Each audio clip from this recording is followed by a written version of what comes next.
So now we have the big news for today. I'm sure everybody woke up to this. It's probably like blasting your timeline everywhere now because it's blasting my timeline.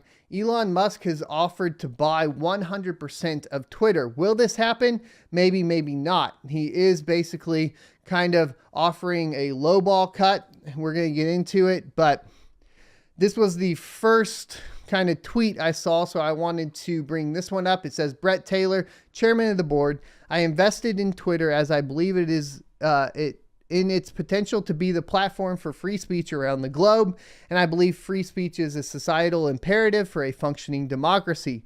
However, since making my investment, I now realize the company will neither thrive nor serve this social imperative in its current form. Twitter needs to be transformed as a private company. As a result, I am offering to buy 100% of Twitter for $54.20 per share in cash, a 54% premium over the day before I began investing in Twitter and a 38% premium over the day before my investment was publicly announced. My offer is my best and final offer, and if it is not accepted, I would need to reconsider my position as a shareholder. Twitter has an extraordinary potential. I will unlock it. This is getting very interesting because we can start talking about the different options we have moving forward with everything, right? So this really does come down to centralization versus decentralization. And while I know for a lot of people this seems very exciting, because of the potential for Twitter to be transformed into something that some people would feel means that they would be able to speak their mind and so on. But I want to remind you guys, the battles we're facing right now is centralization versus decentralization. Is a single owner of Twitter moving towards centralization or decentralization? What is the true answer to solving freedom of speech, etc.? Is it putting it all into the hands of a single person, a private entity, or is it taking it out and giving it to the people? Does this mean that I don't think that that Elon should be doing this? Not necessarily. I think Twitter as a platform, though, is not the platform we're really wanting to move towards and further centralization in it. So, do I think there's potential here for a short-term good result? Possibly. Do I think it is the ultimate goal of where we want to move forward as a society into? And then I would say no. I'm more for moving towards maybe more of a decentralized option, something like Minds, or on the video platform side, we would be talking about Odyssey and Library. The hard part there is user base. And I think that Elon is very aware of the user base tech giant problem, right? So it's almost like a brute force attack on these platforms. And it's very interesting. I'd like to hear your thoughts and opinions down below. Let's get some more information and read a couple more articles surrounding it. We have CoinDesk saying Elon Musk offers to buy Twitter for $41.3 billion. By the way, I did go ahead and do the conversion for you guys to Dogecoin to get my clickbait in here. And as you can see here, that would end up being about 285 billion Dogecoin. And if, I think, if Elon decides to not purchase Twitter, they turn it down, maybe he should just buy a bunch of Dogecoin. Another thing that's interesting is every single time Elon does anything, we get a pump in Dogecoin. Why is that? It has nothing to do with Dogecoin, but just by nature of Elon saying anything or talking on the interweb that makes a stir, apparently Dogecoin pumps. Pretty funny. All right, so Tron founder Justin Sun responded by tweeting he would offer $60 a share compared with Musk's $54.20. Interestingly, I wonder if Justin Sun is really going to buy 100% of Twitter. Elon Musk, the CEO of electric car maker Tesla, offered to buy social media company Twitter for about $41.3 billion in cash. The $54.20 a share offer is a 38% premium over the day before Musk's investment in the company was made public earlier this month, according to a filing with the SEC. Musk plans to take the company private in order to, quote, go through the changes that need to be made, end quote, he wrote in a text to Twitter chairman Brett Taylor, replicated in the filing. In late March, Musk criticized the social media platform for failing to adhere to the principles of free speech, saying that it serves as a, quote, de facto public town square, end quote, and this failure therefore undermines democracy.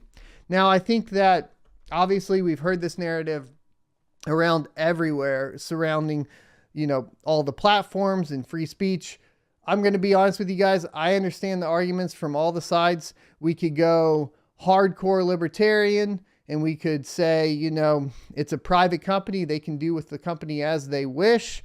We could go more towards I don't know what it would be exactly. Maybe like liberal, or you could say conservative or whatever, but you could move that out and say that it should be, basically there's an argument for making all these platforms as well as the internet a utility, which would be a public space.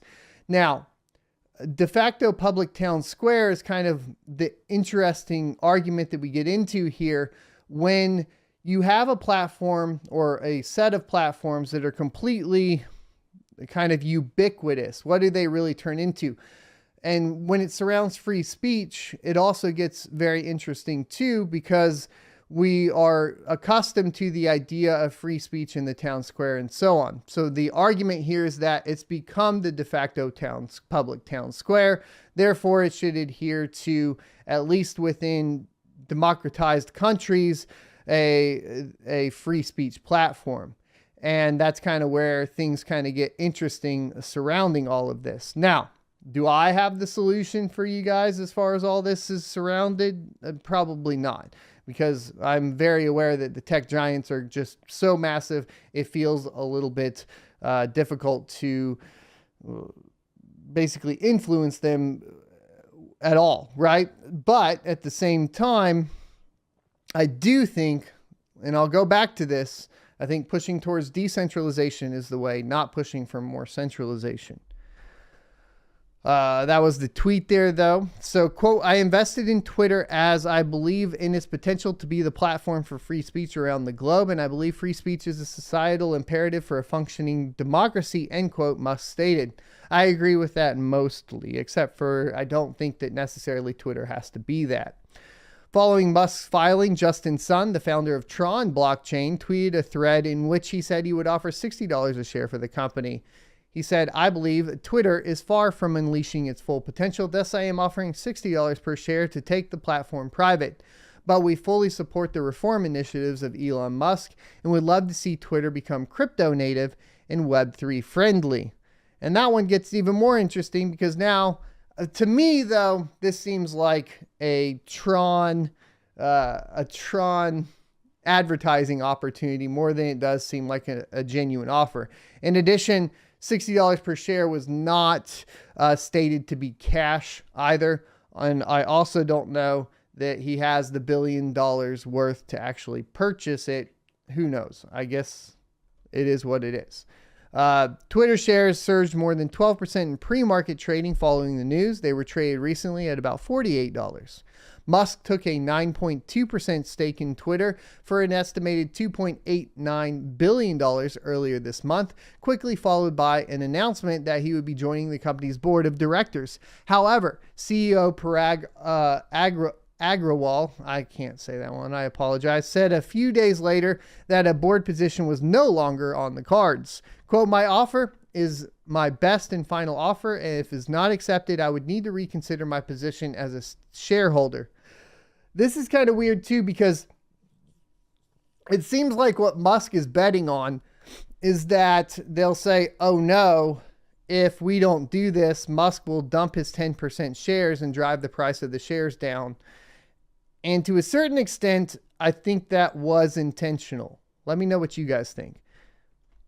Owning the Tesla Owing the Tesla CEO's well-known interest in cryptocurrency, his announcements often make ripples in the crypto world. Meme-based crypto Dogecoin enjoyed an 11% spike following the news of Musk's Twitter investment, when we were just talking about that. Twitter has also established itself as a crypto-friendly platform over recent months, adding the ability to send tips in Bitcoin last September, with the facility extended to Ether in February. So this one's getting really interesting. There's lots of weird stuff going on in the world. There is the official SEC filing, which you can check out. There's a link down below in the channel. I am definitely looking forward to questions and answers and chatting with you guys at the end of this for sure. I hope you enjoyed this clip from the Crypto Mining Morning Show every Monday through Friday, 7:45 a.m. Pacific and 10:45 a.m. Eastern Time. You can check out more clips here, or if you're interested in checking out the entire live show, you can check that out down here. Thanks for watching, and I'll see you next Tuesday.